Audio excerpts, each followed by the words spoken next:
Hi, welcome to the Dartarian Show. I'm Alexander Dartarian. And I'm Dominic Sykes.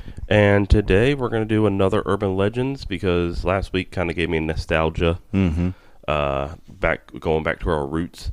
So we only have 2 more episodes left in the season. Yep. We got the episode we're doing tonight, which is the Wyoming one. Then we have one that we're going to do, I think, that's going to be the Next Christmas week. Urban Legends, right? Yep. It's going to be Urban Legends based around Christmas. Yeah, which should be cool little holiday and that will be the finale for season 3. And then we're going to take probably about 3 weeks off. We're going to take the last 2 of December, first week of January. Yeah. Just to spend time with family. And we might release a bonus episode here or there just to give you guys some content so we're not leaving you guys with nothing. But yeah, so yeah, we're going to do Urban Legends Wyoming today. So this is what, our 5th state, 6th state? I honestly have not been counting. I'm not sure. No, I'll have to look back for it. And so we're going to do Wyoming, and that's not a state you hear about a lot. I've been there a couple times. Have you ever seen a TV show called Longmire? No. It's about a cop in Wyoming, and he's like it's in a town that abuts a Native American reservation. It's a lot like Yellowstone too. Yeah, kind of like that. Yeah, I think Yellowstone's is Yellowstone in Wyoming? Yeah. Yeah. Okay. I didn't know if that's whether it said. I know Yellowstone Park is in Wyoming, but I didn't know if it was a town called Yellowstone somewhere else. I'm not sure. I went to Jackson's Hole when I went. So. All right. Well, we're gonna get through some urban legends, and hopefully they're good. I mean, I would assume that to be a lot of indigenous people of America's urban legends because they're firmly rooted in Wyoming. It's one of the biggest state for them, I believe. Don't hold me to that, but when I think of Wyoming, I automatically think of indigenous people. Yeah, nature and all that good stuff. Yeah. Buffaloes and stuff, where the buffaloes roam. Yeah. All right. The first one is the Headless Bride of the Old Faithful Inn. Though it has many ghost stories attached to it, Yellowstone's most famous specter is the Headless Bride who haunts the Old Faithful Inn. According to legend, the bride was a rebellious teen in her life, who rejected the arranged marriage set up by her wealthy father and instead wanted to marry a much older house servant.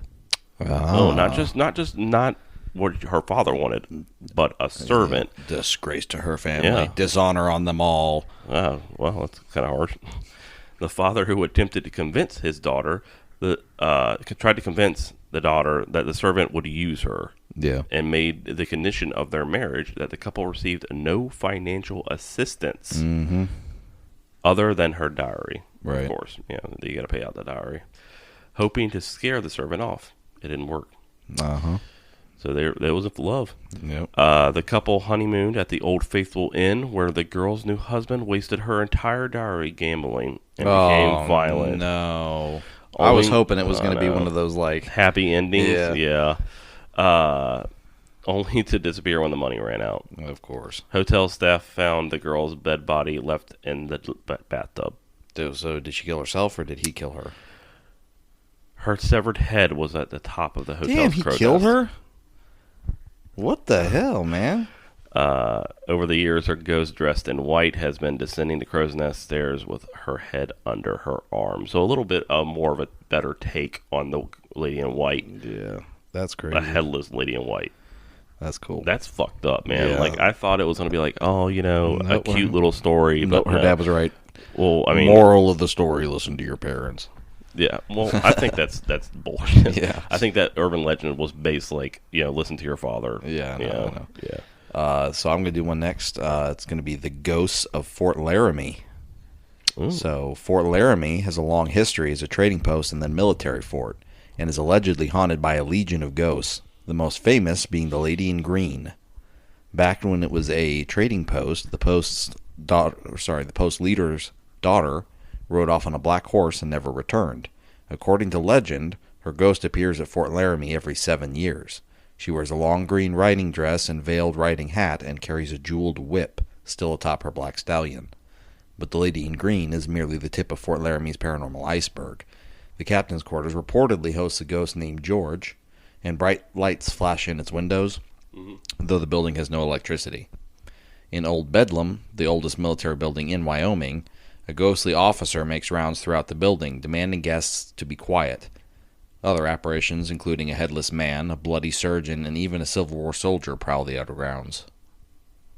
Oh, well, that's and there's a picture of this fort, and its ruins. Yeah. Yeah, so that's pretty cool, though. The next urban legend is Big Nose George becomes a pair of shoes. That sounds interesting. It sounds like a Disney movie. Like yeah, you probably don't remember any of the older Disney movies, but the boy who was a computer, where he got turned into a computer, or the computer that wore tennis shoes, like the computer went into his brain or something. Back. Never heard of that in my life. It has Kurt Russell in it. Never heard of it. Okay, Shaggy Dog. Shaggy Dog. Yeah. Okay, the old one or the new one? The old one. Yeah. So but. Yeah, Disney back then when they were first starting out, they had a shitload of live action movies with Kurt Russell, where he became a computer. He was like a horse turned into a man. It was really weird. So that's what I feel like this is going to be more morbid than that, though. Really? Yeah. What do you think? Like someone killed him and turned him into a pair of shoes? A pair of shoes. Yeah. Let's. All right. Let's find out. Criminal George Parrot, known by a host of aliases, including Big Nose George. His nose really isn't that big. There's a picture of him. Is not only infamous for being hanged as an outlaw, but also for what happened to his body afterwards. Oh, you were right. A member of an outlaw group that robbed traveling wagons and shipments, Parrot eventually separated from the group after their trouble began to catch up to them, causing the band of thieves to disperse, openly bragging of his crimes, including murder, in a Montana bar led to his capture and the return to Wyoming to stand trial. After a failed prison escape, he was finally killed by an angry vigilante mob of about 200 people. Yeah. So they lynched him. Right. After his death, doctors Thomas McGee and John Osborne took his body to study his brain and see if he could find the difference between Parrot's criminal brain and a regular brain, which they still do that to this day. Yeah. They did it with Ted Bundy and John Wayne Gacy. They want to know what makes them tick. Yeah. They found nothing, and they subjected the body to a series of bizarre atrocities. A death mask was made of his face, and Osborne skinned his chest and sent the skin to a tannery with instructions that it be made into a medicine bag and shoes. Oh my God. His skull cap was also used as an ashtray. They kept the rest of his dismembered body preserved in a whiskey barrel for over a year, while Osborne continued to conduct bizarre experiments on it. This all was forgotten to about 1950, when the barrel full of Parrot's bones were discovered buried behind what used to be the doctor's office. Oh. That's like Ed Gein level shit. That's ridiculous. Why? Well, talk about a power move. Smoking a cigarette and putting the ashes out in the skull of your enemy. But why? I could not wear shoes that I knew came from a dead person. You could if you're a killer. He didn't kill him, though. He just studied his body. Yeah, but it's still weird. Dude, I don't even think the Nazis were that depraved. I'm sure they were. But I've never heard of a story like, I'm going to send skin to a tannery and wear them. Well, people eat other people, why not? I know. Oh, my God. Anyways, yeah, you were right. That not the Disney movie. I don't know, he was a criminal, but Jesus. Like, no one deserves that shit. Yeah. Next one up is the mystery of the Pedro Mountains mummy. A mummy? A mummy, if you can believe that. Yeah. So, I don't, but... For centuries, Native Americans believed in a pygmy race of tiny people who would attack them with small weapons. These small people were accepted as simple lore until a pair of prospectors found what appeared to be the mummy of a fully grown old man the size of a child, discovered in 1934 in a cave in the Pedro Mountains, about 60 miles from Casper, Wyoming. The mummy did rounds in local sideshows in a glass bottle, before being purchased by a local businessman and being lost forever in 1950. Many believe that this mummy proved the existence of a pygmy race in North America for years. Most likely, the mummy was a Native American child, and should it ever turn up, the Native American Graves and Reparation Act would require it to be returned to where it was found. Wow. Pygmy, maybe small person. Like like little people. Yeah, little people, yeah. In some cultures, they're actually worshipped. Right. Yeah, like if a small person's born within a society, Mm-hmm. they're worshipped because like the gods favor them. Right. Special. Yeah. The ghostly bride of the Plains Hotel. Mm-hmm. The Old West style Plains Hotel in Cheyenne, Wyoming, is allegedly home to the ghost of Rosie, a vengeful bride, and her victims. Mm-hmm. According to legend, Rosie and her groom were on their honeymoon while her new husband went to the bar for a few drinks. When Rosie came down to fetch him, she saw him heading upstairs with a prostitute. Mm-hmm. In a jealous rage, Rosie followed them and shot them both with her unfaithful husband's gun, only to then return to the honeymoon suite and commit suicide. Yeah. All three ghosts have been spotted throughout the hotel ever since. Mm-hmm. Rosie appears in a blue dress along the hotel corridors, while the prostitute wears a red dress with a white lace and sticks to the second floor. Dressed in a black dress coat and a white dress shirt, the groom supposedly haunts the fourth floor and the basement. Even creepier, laughter and weeping have been both been heard coming from the hotel suite or honeymoon suite. That's crazy. Yeah, so dude's a piece of shit on his fucking honeymoon. Has sex with a prostitute. Why? I don't know. For one, he would have to pay for the prostitute. Yeah. The wife's free. I mean, well, I don't know their situation, but I'm just saying, like, he had a wife, and usually, I'm not saying all honeymoons are like this, but usually on the honeymoon, there's a lot of action in the bedroom. Mm. So, I don't know, like I said, I don't know their situation and what was going on then, but the prostitute doesn't, for the life of me, why? I don't know. But it's another one of the vengeful women spirit things, but I think it's cool that they kind of split up on different floors and haunt like separate floors that don't really mess with each other in death. Yeah, they're just like, fuck you. Pretty cool. So next up is the Platte River Ship of Death. Since the mid-1800s, a Wyoming legend has spoken of a ghost ship sailing down the Platte River that serves as an omen of death. Known as the Ship of Death, it is said to appear when mist begins to appear on the river, forming an impenetrable bank of fog. Out of the fog sails the gray and dilapidated ghostly Ship of Death manned by a phantom crew. When you see the ship, on its deck will be the body of someone you know who will perish soon after. The first ever sighting of this omen of death occurred in 1826 to a trapper named Leon Weber. On the top deck, he viewed the body of his fiancée lying on a piling on the deck. That same day, she passed away. Over the course of 40 years, 2 other sightings of the spectral ship occurred, each where the onlooker saw a loved one on the deck who died shortly thereafter. That's really interesting. Death omens, you don't see a whole lot of those. You don't, and with a ship, and this ship is like a sail ship, right? Mm-hmm. Yeah, like a schooner or something like that. Kinda. That's pretty cool. That's actually really awesome. The next one is, I guess, a cryptid. Would it be a cryptid? Technically, yeah. It's an animal that everybody thinks exists. Even to this day, they still think it exists. Yeah. But it doesn't. That's the jackalope. Yep. And it's cute and frightful at the same time, which is weird. To this day, no one knows whether jackalopes are a hoax started by a Wyoming resident in the 30s or a real animal. Mm-hmm. Some say the jackalope is an extinct antlered species of incredibly rare rabbit, a cross between a pygmy deer and a type of killer rabbit. Okay.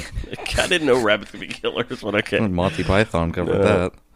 Well, that was a bunny, wasn't it? That wasn't a rabbit. That was a bunny. There's a difference between a rabbit and a bunny. Yeah. Like bunnies are fluffier. I can't remember. Is it a bunny? Yeah, it's a bunny. Yeah. Okay, so I guess it's different. Those who have seen them claim that the animals are brown weigh 3 to 5 pounds, and can move up to 90 miles an hour. Jesus Christ. What the fuck? Is it a half cheetah, too? God damn. Oh, man. Allegedly, they are vicious when confronted and can perfectly mimic human sounds. That's creepy. This sounds like a demon more than a creature. This combined with their speed makes them impossible to catch. Sightings of these creatures occur all over the West, mostly in Wyoming, Colorado, Nebraska, and New Mexico, though claims of horned rabbits date all the way back to the 16th century Europe. The Wyoming Jackalope came to be after a taxidermist, Douglas Herrick, fused a dead rabbit to a pair of antlers in his shop. As a result, the jackalope became a popular seller, leading to Douglas, Wyoming, to declare itself the jackalope capital of the world. I don't see... I mean, out of all of the cryptids out there, I think the jackalope would be probably the most likely. But what evolutionary need would a bunny or a rabbit have to have horns on their head? Defense mechanism, yeah. Like, I don't think it runs 90 miles an hour. No, that's ridiculous. Cheetahs don't even run 90 miles an hour. No. Like I said, No. I think it ran really, really... If it's real, I think it ran fast. Can you imagine a 90-mile-per-hour rabbit just smacking into something? There's no way. There's no way. A peregrine falcon, how fast does that go? Like 100 something miles an hour. Yeah, but that's deep dive. Yeah. It's like falling as fast as it can. Aerodynamically made to do that. There's no way. For one, I think the muscles on the rabbit would have to be astronomical and it has to be light. It has to be lean muscle and light because I don't know. No, there's just there's no way. I'm possible. sorry. Cheetahs are perfectly engineered to go 60 some miles an hour, and they can only do it for short bursts. Yeah, so there's no way. But antlers on a rabbit, I could see that. That could be evolutionary. I don't think it's like deer antlers. It might be on like two horns or something. Maybe. So the next one is the Legends of the Devil's Tower. So, a natural wonder in Wyoming, the Devil's Tower, stands 1,267 feet high, made of granite with grooves along its sides. No one can agree exactly on how the strange rock took its shape, with theories ranging from a dormant volcano to a laccolith, a massive underground rock that pushes the land above it upwards. Yeah. Even the Native American legends vary from tribe to tribe, but most of them detail children being attacked by bears in the area. While at play, the girls came across the group of gigantic bears, who chased them to the base of the Devil's Tower. Surrounded on all sides by the predators, the young women began to pray, entreating the Great Spirit to save them. When the spirit heard their prayers, the ground began to rise upwards, causing the bears to slide down the sides, their claws leaving indentations in the stone. The tower eventually reached the sky, and the girls became stars, the constellation Pleiades. So that's basically the legend of how this landmark came to be. Yeah, and it's a famous one. I know that I don't think you can climb on it. I think people do. I'm not sure. Because I think it's sacred land to the indigenous people of America. I don't know. I'm pretty sure it is. 100% sure. Okay. Anyways, it's like that rock in Australia that you're not supposed to climb, but people do anyways because they don't fucking care. Well, they do that everywhere. Museums, it doesn't matter. Yeah. The library built over a cemetery kind of gets a poltergeist feel, doesn't it? Yeah. Yeah. You moved the headstones, but you didn't move the bodies. Such a good movie. The Sweetwater County Library was built on the ground that previously had been the site of Green River, Wyoming City Cemetery. When the cemetery was initially moved, it was thought that all of the remains were relocated. But over the last century, construction projects revealed even more remains on the property several times. Remains discovered in 1983 during landscaping even scared locals into believing that they were infected with smallpox and would reintroduce it into the town. Oh, wow. Within the library, strange noises can be heard, objects are moved, the electronics are known to turn on and off by themselves. Only one librarian claimed to turn away from her computer, only to look back to find her name spelled out on the screen. The high volume of supernatural events led to the library's ghost log, where visitors can relay their experiences, while in 2006 they also introduced a ghost walk. Nice. So, tourism brings tourism in. What? So it was built over a cemetery, basically, and it's just haunted? Yeah, they didn't remove all of the remains. My thing is they probably did the same thing with fucking Poltergeist. They probably removed the ones that were freshly dug. And then the ones underneath were still there. Yeah, or the ones that had been there for a while. Because, I mean, I don't know. Yep. So, next up is the Wyoming Frontier Prison. So, the prison is a hotspot for paranormal investigators due to the huge number of spirits which populate it. During its 80-year run, the prison housed more than 13,500 inmates.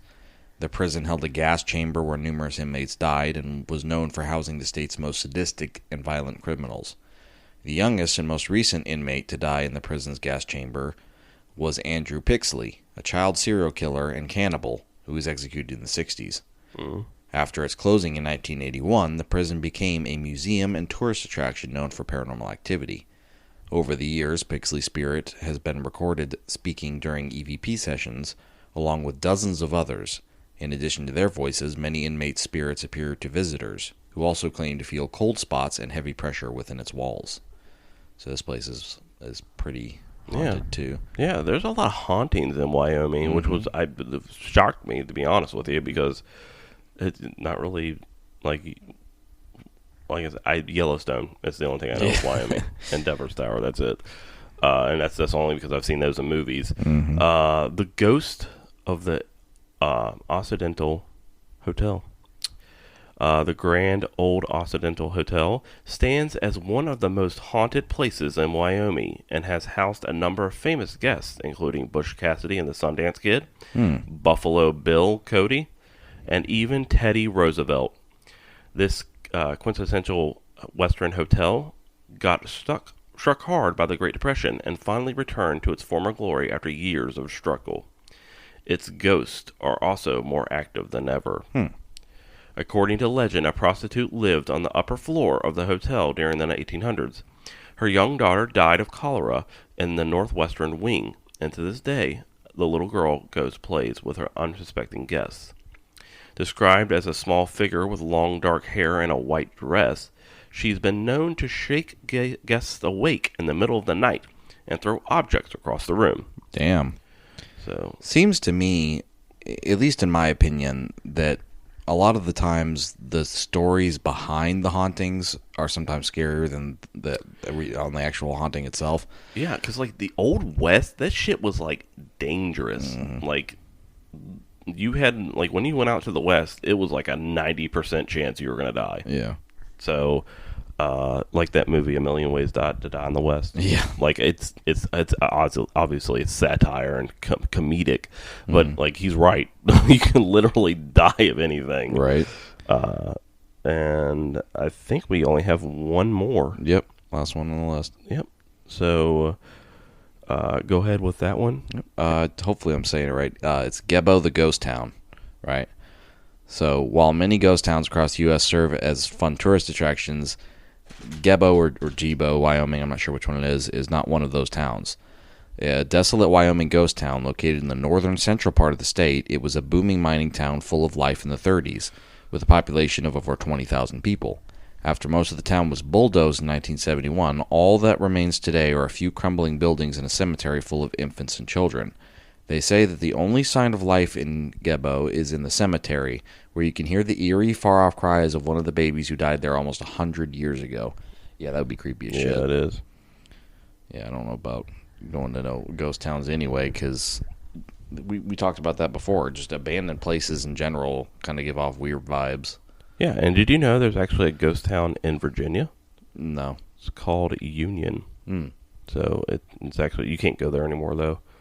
They closed it down because of it's just not safe anymore. Like the buildings are falling apart and everything. But I'm surprised there are any ghost towns left anymore at all with all of the development and stuff that we've had over the years. You know, I mean, moving into places that were before completely empty. Yeah. By the way, I was wrong. By the way, about Devil's Tower, you can climb it. Okay. Yeah. I was wrong. But it's for very, very experienced climbers. So if you are a novice, do not try it because there's a lot of people that do die. Yeah. So Wyoming had some interesting ones. A lot of ghost stories, haunting stuff like that. Yeah, it was a lot of hauntings, but it wasn't that many Indigenous People of America stories. I really kind of disappointed me a little bit because I thought Wyoming would be one of the ones. Well, those are only. I mean, I'm sure there's a ton. Yeah, if we poked around more, we could find some more. But mostly it was ghosts. Yeah, because people were just killing each other left and right back then. The old out west is probably the most haunted place in America because of all the shit that happened. Yeah, the South or the out west. Yeah, but the smallpox outbreak, cholera. Like all kinds of different stuff. If you farted and shit at the same time, that was it. Yeah, and rattlesnakes and spiders and scorpions and all kinds of shit. Yeah. I feel like Wyoming when you first were like, let's do Wyoming because we're doing all 50 states eventually. Eventually, yeah. But when you were like Wyoming, I was like, is there a lot in Wyoming? Because you don't hear a lot about it. You really don't. Yeah.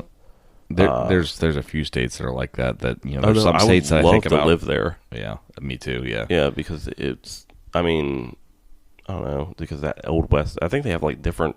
They have like the desert greenery, and then they have the mountains and stuff.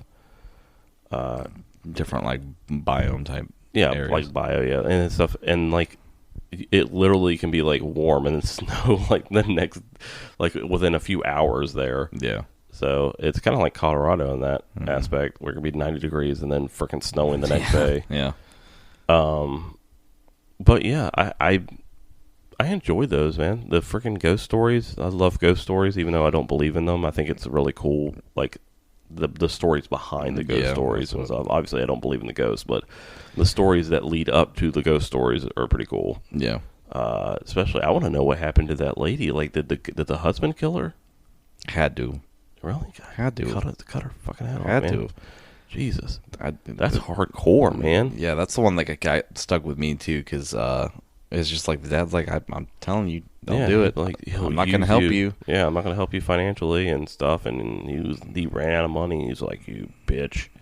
It's like it's her fault, yeah. Yeah, like he probably was like, hey, try to get more money from dad. And then she was like, okay. And then he wrote back like, no. Or maybe just said no outright. Yeah. Like, hey, can you write your dad? No, you know what the agreement was. He told us that get no help if we got married. What do you think he cut her head off with? Bowie knife? Axe? Yeah. Do you know how hard it is? Like, I don't understand why people kill with an axe. Because it's not that effective of a killing weapon. I have no idea. Because the axeman of New Orleans, like most of his victims lived. Like he beat a 9-month or 8-month pregnant woman. Yeah. Over the head like 13 times, and she still gave birth and lived. Yeah. Like, I don't know. Like I said, I mean, unless you're like Lizzie Borden. God damn, I forgot about Lizzie Borden. We got to do an episode about her at some point, too. Yeah. Definitely. Killing people with hatchets and axes. It's not practical. Nope. I mean, knife or gun. Killing in general isn't practical, but I don't know. If you're gonna have to, you gotta be professional. I can see reasons for killing someone, like protecting your family, or in a war or something. But I don't think that you should get out of jail time just because you're protecting your family, because it's still murder technically. But anyways, we'll save that for a later episode about the death penalty or something. But I wanted to talk to you about, and the audience, about what we're going to do next season. Yeah, I've been curious about that myself. Yeah, season 4 is going to have 20 episodes. 20? Yeah. Wow. Yeah, 20 episodes. And from then on, like season 4 on, Every season will have 20 episodes. All right. And that's not including bonus episodes as we release them. Yeah. Yeah, so that's going to be pretty awesome. The YouTube channel, we're going to do a lot more stuff with that.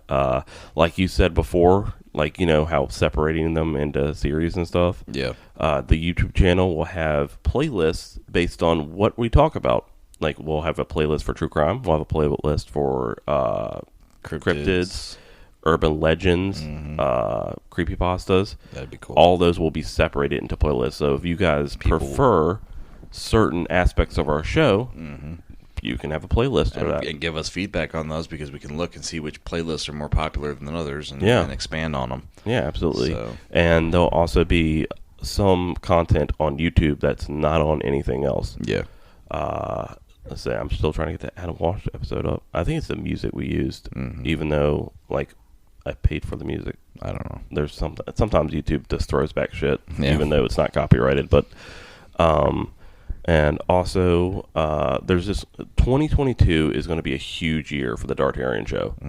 We're going to do a very special episode on February 28th. That's going to be our 1 year anniversary for the Dartarian show. Yep. And it's coming up fast. It's crazy how close we are already. Yeah. Well, also, our other properties are going to be doing a lot more stuff. Dartarian Games, I mean, we're going to be adding a lot more on that. But we're also going to be on Twitch with the Dartarian Games. I'll try to find time in there to fit in downtime with Dom too. Yeah, we're gonna start that back up and pretty much just get everything that we need to do to put out just freaking a shitload of content for you guys to enjoy. With the Dartarian Games, the first part of the UFC tournament, Blue Ridge Beatdown, is out now. All 4 episodes of that. The next part will be coming out in January, so you don't want to miss that at all. And I think the end of March, we're going to come out with a Blue Ridge Beatdown WWE edition. So that's going to be a really good. A lot of more storylines could be had with that. Yeah, with the wrestling. So, is there anything you want to add? No, I think you pretty much covered all of it. Yeah. We might, you have any ideas of what we're going to be focusing on in the next season? In the next season? I know you said we were going to do 20 episodes, but you have a specific set that you want to do first, or? What we're going to do is on the Facebook page and Instagram, I'm going to release a list of episodes. Yeah. For season 4, right? It's going to be, I guess, a call list or whatever you call it, like just an episode guide. That way people can be like, okay, I'm super excited for these episodes. I can't wait to hear from them and stuff. So, yeah. So, all 20 episodes will be released before the season starts. So, we're going to work on them for those 3 weeks we're off and, you know, do some research and everything, get everything done. And also, our studio will be ready. Yeah. In 2022. So, yep, we're just putting the final touches on that. So, season 4 will hopefully be recorded. I don't know if the first couple episodes we got to paint and everything, but the first couple episodes will be hopefully after that we'll be in the studio. Yeah, that'd be nice. Yeah, with the new mics and new setup and everything, and get some new we're gonna put pictures of it when we get done with it. We need to get a dedicated editor too. Yeah. So we can start doing some cooler stuff. Yeah, well, we do cool stuff. Talk about it. You know what I mean. There's nothing better than my voice. I'm just letting you know. Whatever. I want one of those. You want a Steam Deck is what it's called. Yeah, or Stream Deck, where you just push a button and it plays something. It's like a cool effect or something. Yeah, that's called a Stream Deck. I don't know. We'll figure it out. It's Elgato. We're gonna have some cool stuff coming. Yeah, definitely. It's going to be an amazing year. It's going to be the year of the Dartarian. Yeah. Right. Yeah, it is.